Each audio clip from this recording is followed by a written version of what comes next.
Good morning, fellow zombies. Are we alive yet? Are we awake yet? It's only about 7:15 in the morning. On the Sunday, I think it's the 26th of April, or 2026. So, if you guys already slept through what happened yesterday, and, Hilton over in Washington, D.C., President of the United States was once again a target. And thankfully, because of law enforcement and military, or actually law enforcement and Secret Service, he's safe.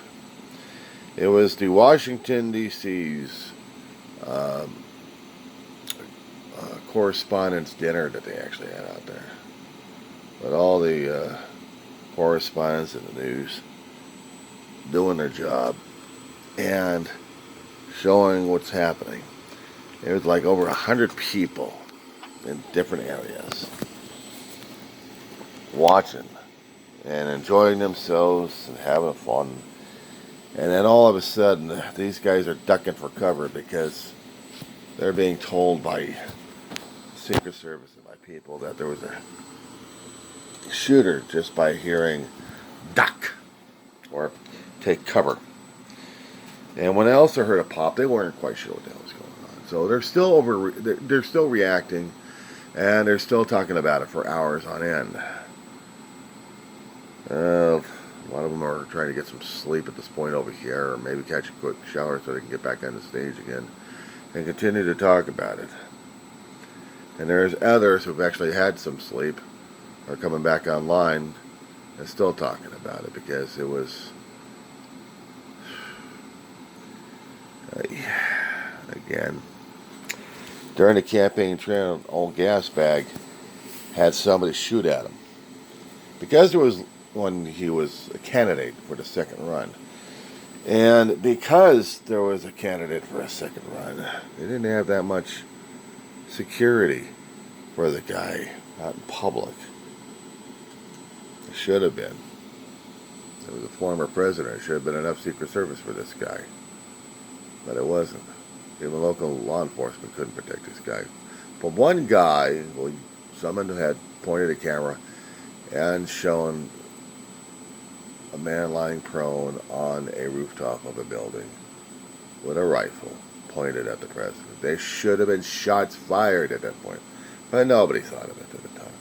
So that's why we kept thinking it was an all conspiracy, because lack of security, too damn easy, what the fuck was going on, kind of question. This situation, we actually had a lot of security. But here's the thing about this one, guys. What I keep learning. So I had to keep taking time on this one just to keep watching it and listening to the reporters on how they were reporting it and what the observations were. Because to me, I'm basing it off of what their stories and observations are, not of what the law enforcement was telling me. Sometimes I don't. The local I'll deal with, but federal, shit. There was all praise for Trump for surviving it. No. Well, we're learning about this asshole, and we don't know why this guy did this, what he did. Maybe he really hates Trump that badly and found a perfect opportunity to kill him. It's the only theory I know of. But in this situation here, he took an Amtrak. Well, it's the only railroad we got running here for passenger rail service. He took it all the way to Chicago, and he took the Chicago run all the way to D.C. He had weapons with him during that time. It's about a 4 or 5 day trip. 4 or 5 days. And to plan this damn thing out. Couldn't get us through the airlines, but railroads, they don't have it. I'll tell you something. When you're on the railroads, there are no metal detectors. You can bring a bazooka and it never knows. Or maybe something else. But that's the scary damn thing about railroads half the time. I'll accept anybody and everybody on there. Some are for just commuting, and the others are just for long distance commuting. Like 4 or 5 days worth. hide out in a roomette. Or you want to be cheap, just sit in the chairs for about 4 days straight. Let's say you conform to that one. But still. Got into the hotel that the correspondence dinner was going to be. And just camped for about a day or two. He had already been checked in. But there wasn't enough security on this one, I don't think. But there had been plenty of security between him and the president. Just he had to pass a magnetometer. Actually, he ran past the damn thing with his weapon. He was going to be shooting people. He shot one, I think, Secret Service agent in the chest. Thank God for Kevlar. Kevlar protected the guy's ass. And they got the guy down without injury. I mean, there had been rumors saying whether or not if the shooter was dead, injured. Oh, he's alive. He's alive in federal pen. Actually, waiting for arraignment for Monday. So this is going to be This is going to be publicized tomorrow, and they're going to set up camp, waiting to hear the news about this asshole. And they're going to keep talking about it and keep talking about it.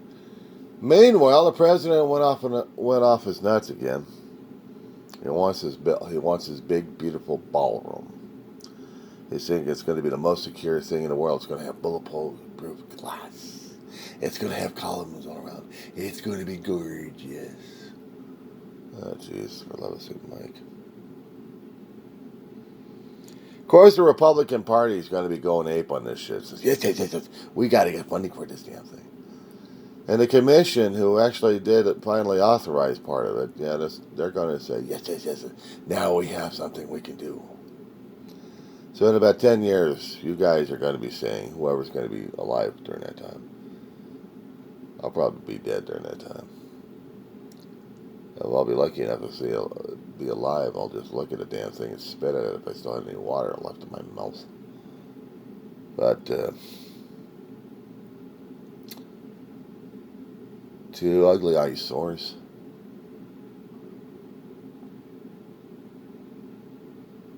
There have been rumors they're going to get an arch. Is it going to actually happen or not? Well, we're going to get a big, ugly ballroom with a security center down below.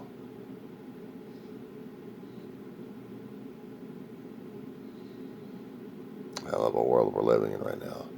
And yes, the independents will still stick to their guns. They still think it's too damn easy. Basing off of what happened when we had candidate Trump trying to run, he was at a outdoor event in the open, and they had to have a sniper take a shot at him. They didn't have enough Secret Service protection during that time, or local law enforcement. They could have seen this asshole coming, but they didn't check.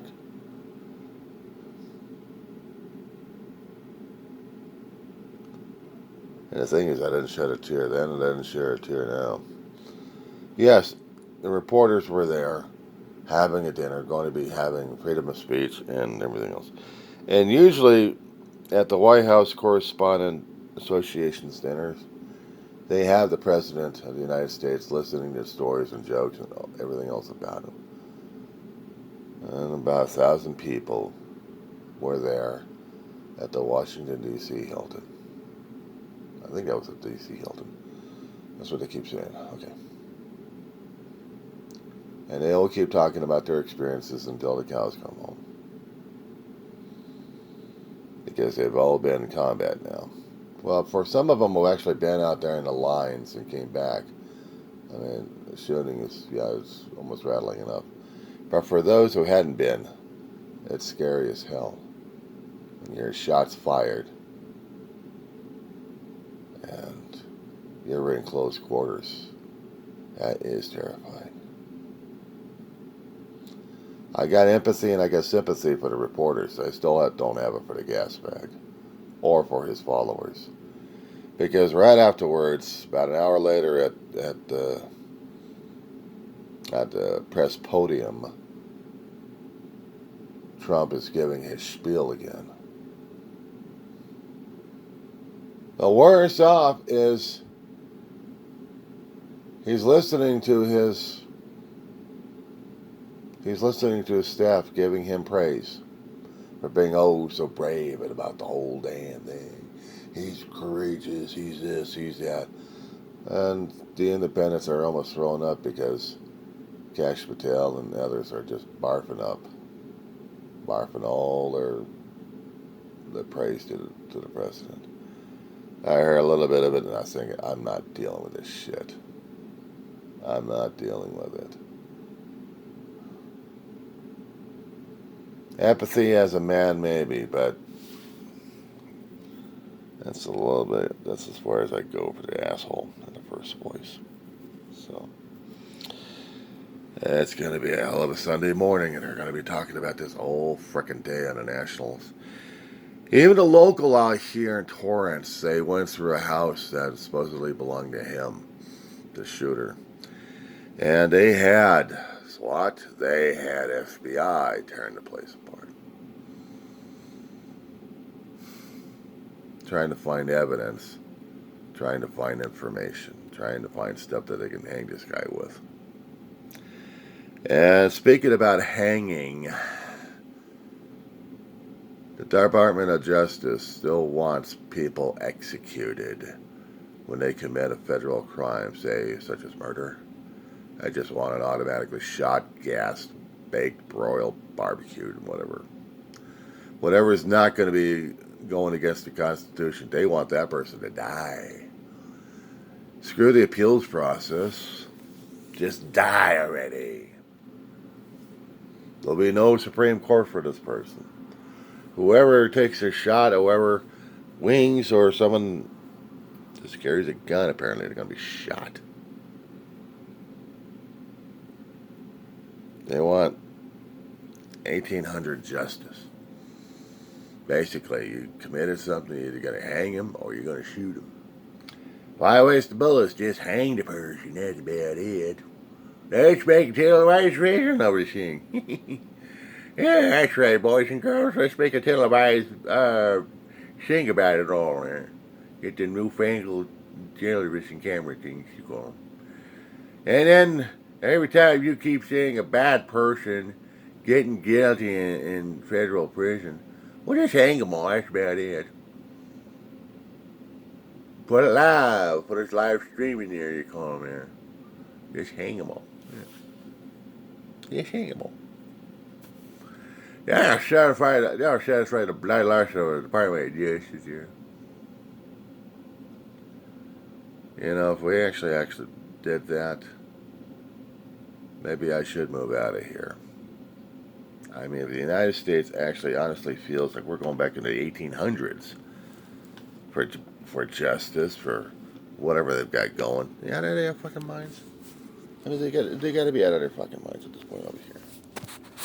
I mean, it was bad enough when I started hearing rumors about the damn shit going on from some of the independents out there, and then I'm starting to see posts. I'm seeing correspondence coming from different news organizations, from different papers, quoting the Department of Justice wants to kill them constitutionally somehow. They can't gas your ass, they can't electrocute your ass because that's cruel and unusual punishment. But hell, we can shoot you. Why don't they bring out the French guillotine? Get it nice, get it quick, just get it bloody. Just, whoosh, there goes the head.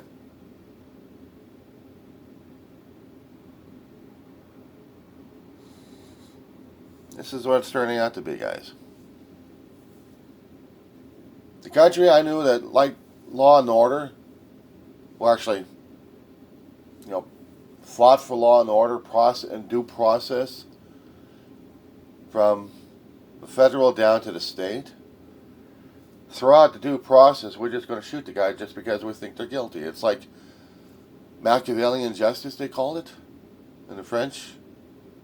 You're guilty before proven innocent. That's how we're looking at it right now. They want the guillotine coming out. How about we do bows and arrows and shoot the person?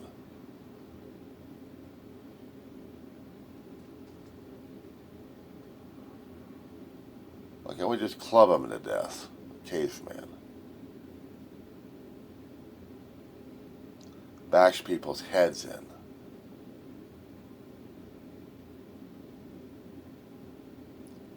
Could have been worse. Gladiator. Prisoners fighting against each other, and the only lone survival, either he gets life or he gets an automatic bullet to the head or his choice of death. But in the gladiator ring, everybody got to fight for their survival, one way or another, with whatever weapon they got. They say, well, it's due process.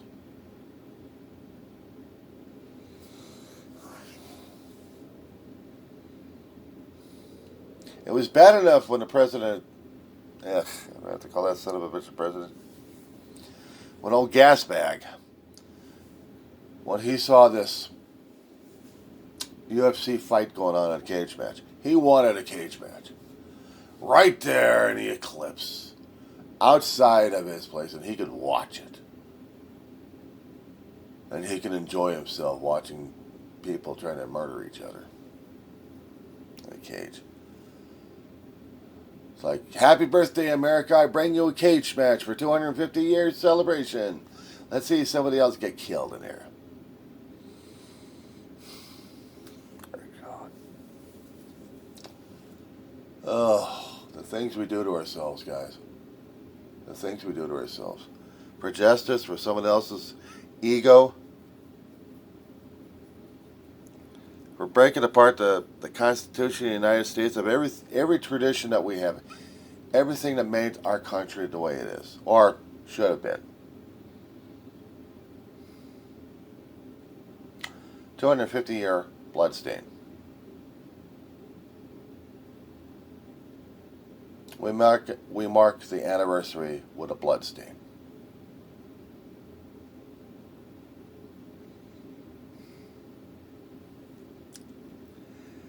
I could go off in the mouth on this one. I mean, seriously.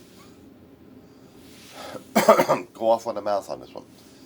And really make the most disparaging remarks. Make it to the point where even YouTube and Google will not have me online ever because of the remarks and thoughts mentioned to make this the most I'm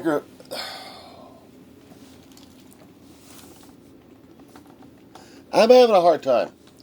I'm having a hard time trying to find the words necessary to describe my country reacting in the most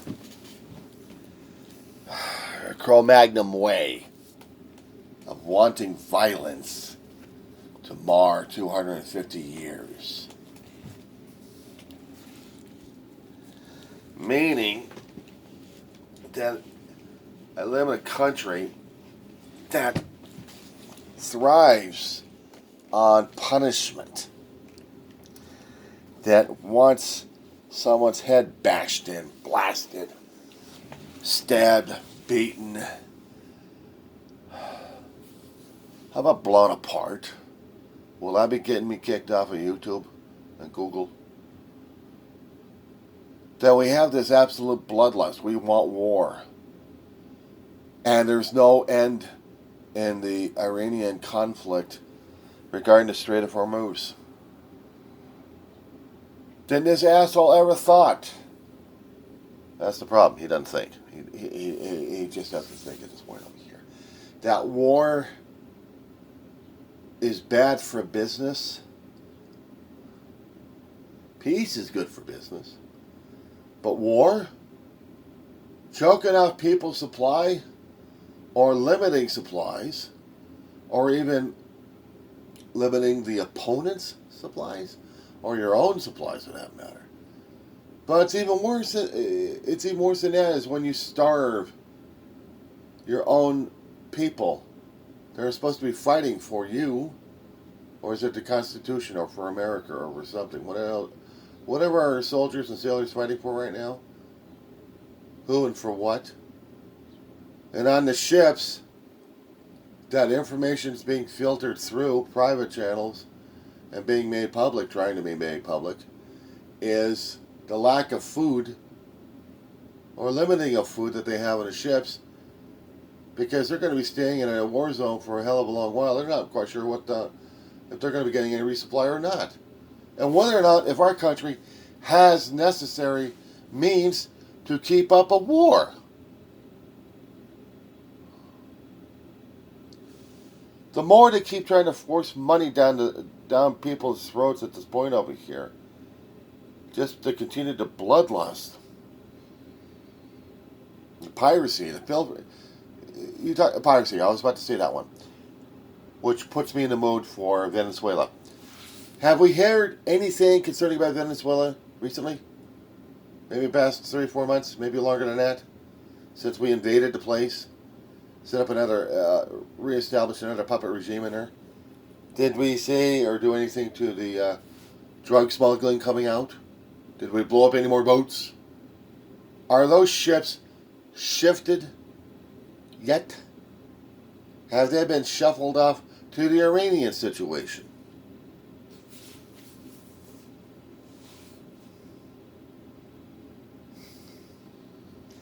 We have cut off ties with a lot of our allies and trading partners.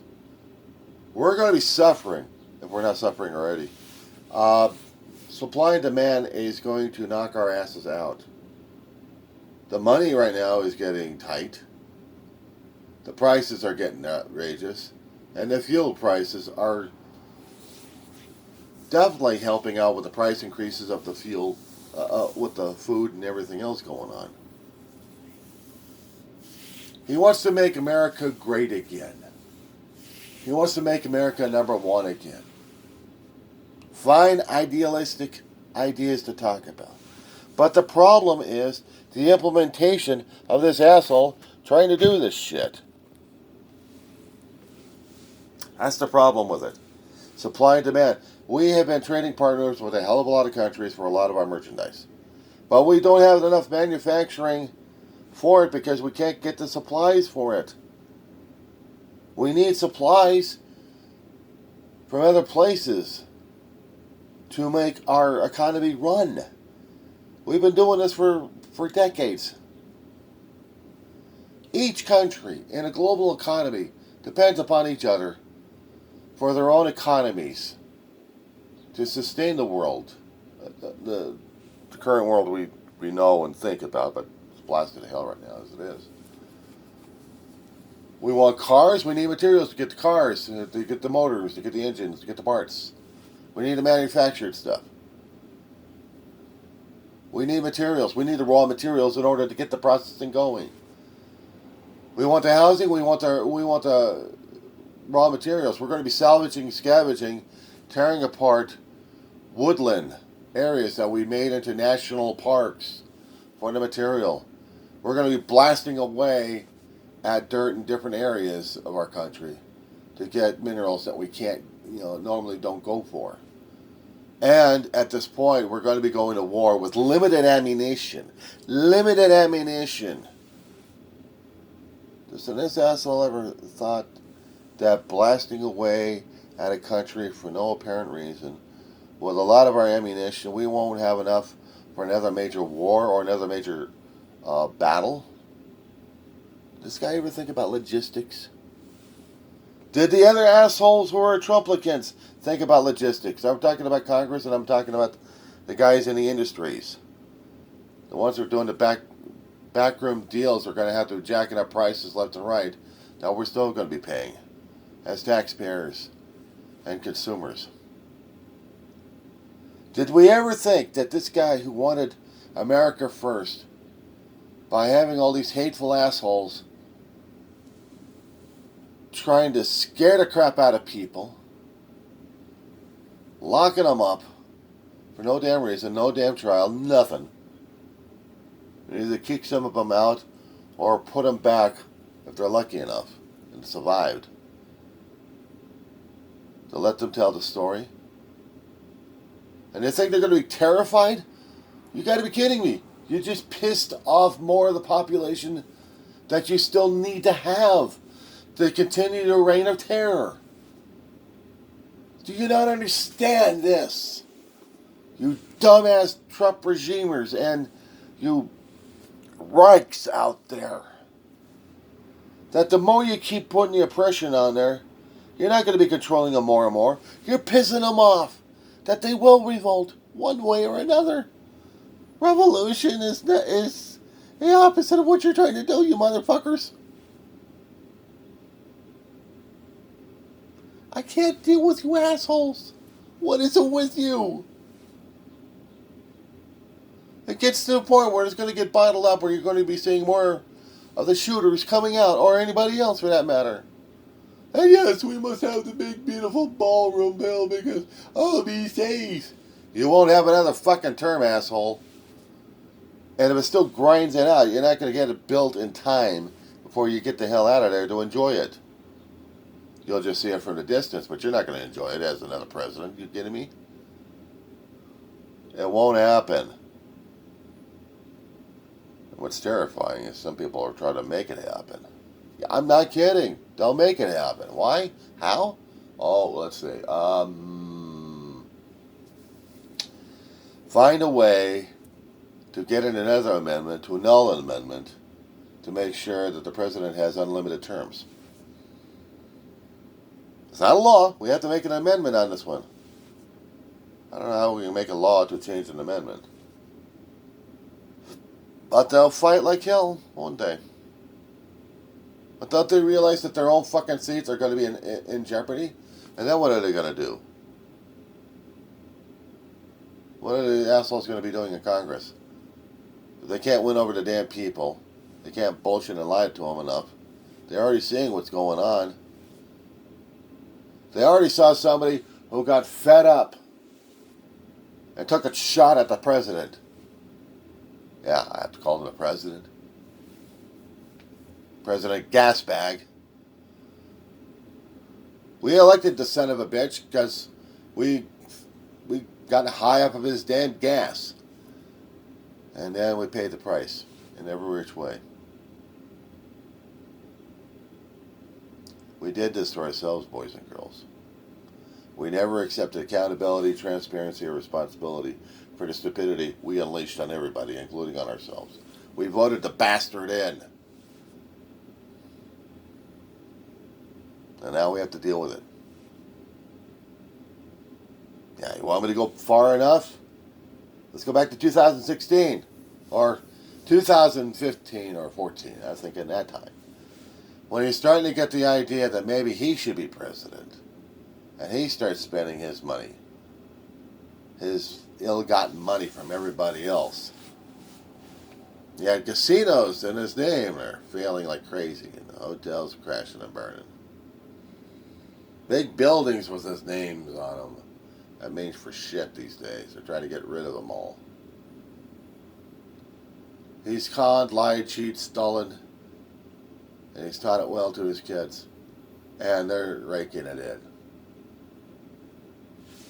They're raking it in. And what do we have right now? It gets to a point where, well, we bomb the shit, nuke the shit out of a damn country. The country won't get to the negotiating table to say, stop it, please. No, no, no. Oh, the country that you just pissed off started off a chain reaction. To the point where the negotiators can't catch a deal. They can't make the art of the deal, can they? Oh, no. Let's argue about Kirchner and the other schmuck, who were supposed to be the top negotiators concerning about certain countries. But during the beginning of the regime, when they started, they got rid of a lot of people who weren't Trump supporters, who didn't kiss ass, who were the experts in foreign relations, and also in intelligence communities. For the ones who didn't support the Trump regime or their thinking, they're red, they're gone, they're history. Now what do we got? Ass kissers who can't get the job done. Oh, Kirshner, he made lots of money. He ought to make lots of money out of Iran now. We ought to get more money out of him. And Iran's giving America the bird. The most creative way, which was Lego. Lego movies. Oh! Good one. Iran. Good one. Zing us on that one. Insult the crap out of us with a musical video. I don't think we're laughing at the damn thing because we should be embarrassed as hell about it. We should be. No, we're not embarrassed. We're laughing. We're enjoying the damn work. I'm laughing at it because I know what the message was. We fucking suck.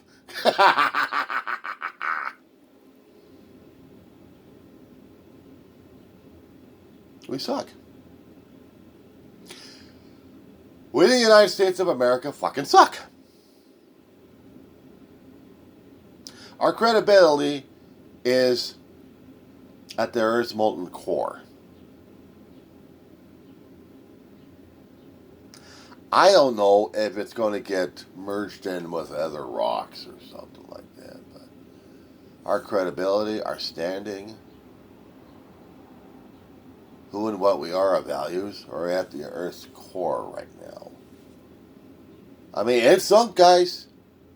It didn't dig its way to China, it dug its way to the Earth's core. We suck. How do we get it back? How do we forge it into something new? Are we going to be doing another Fourth Reich? How are we going to get America back? We ain't going to get it back after before 250th year anniversary. There's no way in hell we can. Unless.